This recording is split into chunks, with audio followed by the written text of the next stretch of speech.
Friends, हमारी जो आज की कहानी है उसका नाम है दादी अम्मा।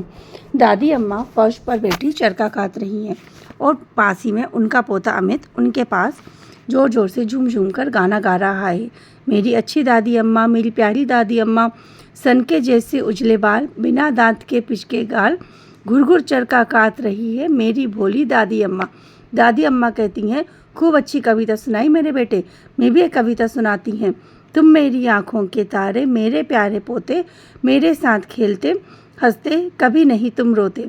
अमित बोलता है, तो दादी आपकी कहानी तो बहुत अच्छी है, और दादी को अपनी बाहों में भर लेता है। तभी अमित के पिता उसे दूर से चिल्लाते हैं, चलो नाश्ता कर लो। अमित चिढ़ते हुए कहता है, पिताजी ने नाश्ते की आवाज़ लगाकर सारा आनंद ही ख़त्म कर दिया। दादी कहती हैं, जाओ बेटा, नाश्ते का समय हो गया है। तो अमित कहता है, आप भी चलिए ना दादी अम्मा। दादी कहती हैं, हाँ बेटा तुम चलो। माँ चिल्लाती है, अमित सुनते क्यों नहीं, चाय ठंडी हो रही है। दादी अम्मा कहती हैं, जाओ बेटा, तुम तो जानते हो ना मैं पूजा पाठ के बाद ही नाश्ता लेती हूँ, तुम जाओ और नाश्ता करो। अमित कहता है, कल से तुम पूजा सुबह ही कर लिया करो दादी अम्मा, और हम लोग एक साथ ही नाश्ता करेंगे। तभी पिताजी उसे आवाज़ लगाते हैं। दादी कहती है, बेटा जाओ, पिताजी चिल्ला रहे हैं ना, जाओ बेटा नाश्ता कर लो। वहाँ चला जाता है। माँ कहती है, हम तुम्हें कब से पुकार रहे हैं। उसके पिताजी भी उसे डांटते, कितने ढीठ हो गए हो, क्या कर रहे थे तुम। अमित कहता है, मैं दादी माँ के साथ था पिताजी। माँ ने कहा, सुना आपने। पिताजी कहते हैं, वहाँ क्या कर रहे थे तुम।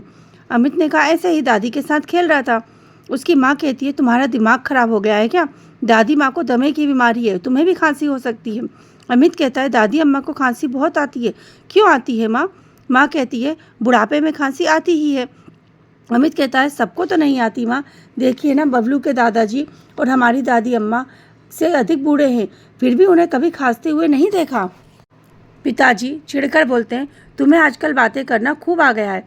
और माँ कहती हैं, जैसी संगत वैसी बुद्धि, इसके साफ सुथरे पड़ोसी बच्चे अच्छे नहीं भाते। दादी अम्मा ने ना जाने इस पर क्या जादू की छड़ी घुमा दी है। पिताजी कहते हैं, देखो अमित, दादी अब बूढ़ी हो गई हैं, बेकार है, तुम बच्चे हो, पढ़ लिख कर बड़ा आदमी बनना है, इसलिए तुम्हें उनके साथ खेलकर अपना समय बर्बाद नहीं करना चाहिए। अमित कहता है, दादी अम्मा मुझे बहुत प्यार करती हैं, वे बेकार नहीं हैं, चरखा काटती हैं, मुझे खूब अच्छी अच्छी कविताएं सुनाती हैं। माँ कहती है, अरे बुद्धू, तुझे बुद्धि कब आएगी, यदि तुम्हें उनकी बीमारी लग गई तो हम क्या करेंगे। अमित कहता है, दादी आप दादी अम्मा का उपचार क्यों नहीं कराती हो, वे अच्छी हो जाएंगी तो मुझे बीमारी नहीं लगेगी। पिताजी कहते हैं, बेकार की बकवास मत करो। अमित रोनी आवाज़ में कहता है, पिताजी आप नाराज़ क्यों हो रहे हो, मैं बीमार पड़ता हूँ तो आप मेरे लिए भी तो दवाई लाते हो ना, मुझे भी डॉक्टर को दिखाते हो ना, फिर दादी अम्मा को क्यों नहीं।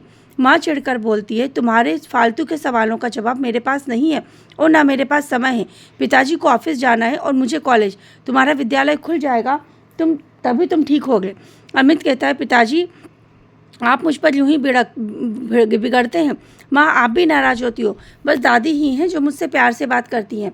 तभी पिताजी कहते हैं, नहीं बेटा, हम तुम्हें बहुत प्यार करते हैं, परसों तुम्हारा जन्मदिन है, बोलो क्या गिफ्ट लोगे। इस बार तुम जो बोलोगे मैं तुम्हें ला के दूंगा। अमित बोलता है, इस बार आप दादी अम्मा के लिए कोट बनवा दीजिए, देखिए ना उन्हें सर्दी लगती है, खांसी होती है। उसकी माँ कहती है, जन्मदिन तुम्हारा है कि तुम्हारी दादी का, चलिए छोड़िए, आइए चलिए, घड़ी में टाइम देखिए। इसके बाद वो लोग चले जाते हैं।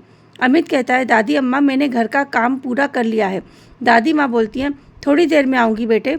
अमित कहता है, नहीं दादी अम्मा तुरंत आ जाइए, मुझे अकेले डर लग रहा है। दादी अम्मा तुमने तो अपना पूरा कार्य कर लिया है, मुझे अपना कार्य कर लेने दो। अमित कहता है, चरखा काटना तुम्हारा काम है क्या। दादी अम्मा कहती हैं, हाँ बेटा, बेकार बैठना अच्छी बात नहीं है, यही मेरा होमवर्क है, देखो तुमने अपना होमवर्क ख़त्म कर लिया है ना, मैं भी अपना होमवर्क कर लेता हूँ। अमित कहता है, लेकिन माँ तो कहती हैं कि तुम बूढ़ी हो, बेकार हो।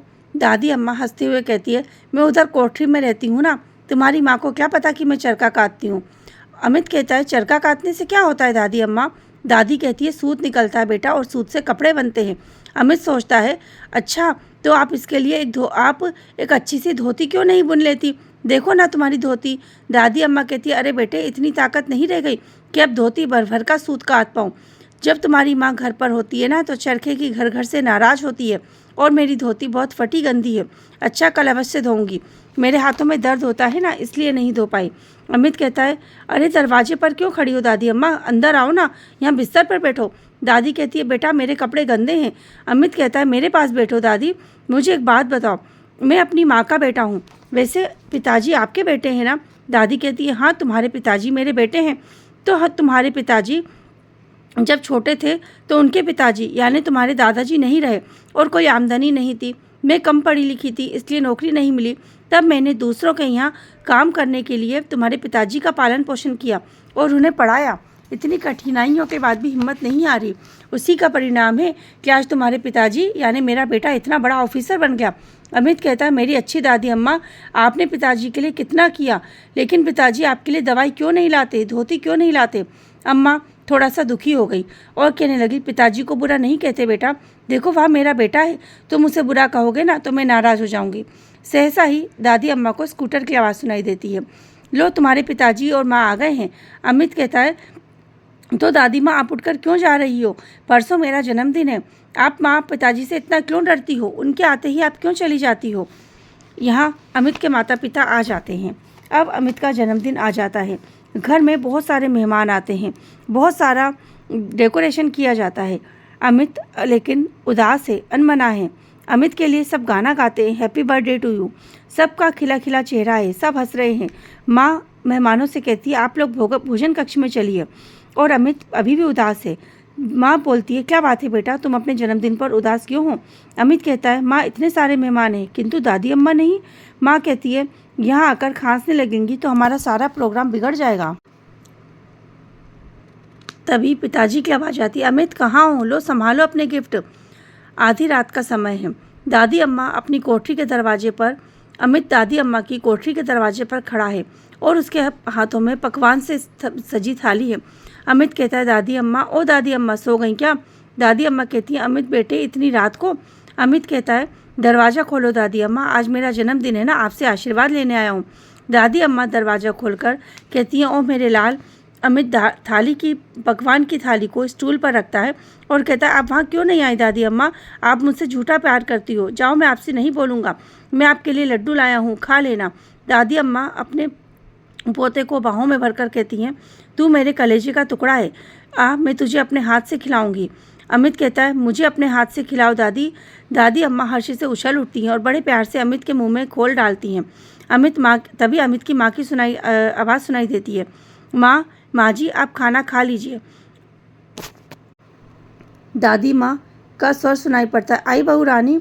दादी अम्मा लठिया ठकुताती हाथ में चीनी मिट्टी की प्लेट और कटोरा लिए हाफती हाफती रसोई घर की ओर जाती है और उन्हें खांसी का दौरा पड़ता है और वो जोर जोर से खांसने लगती हैं और रसोई की देहली पर ठोकर लग जाती है।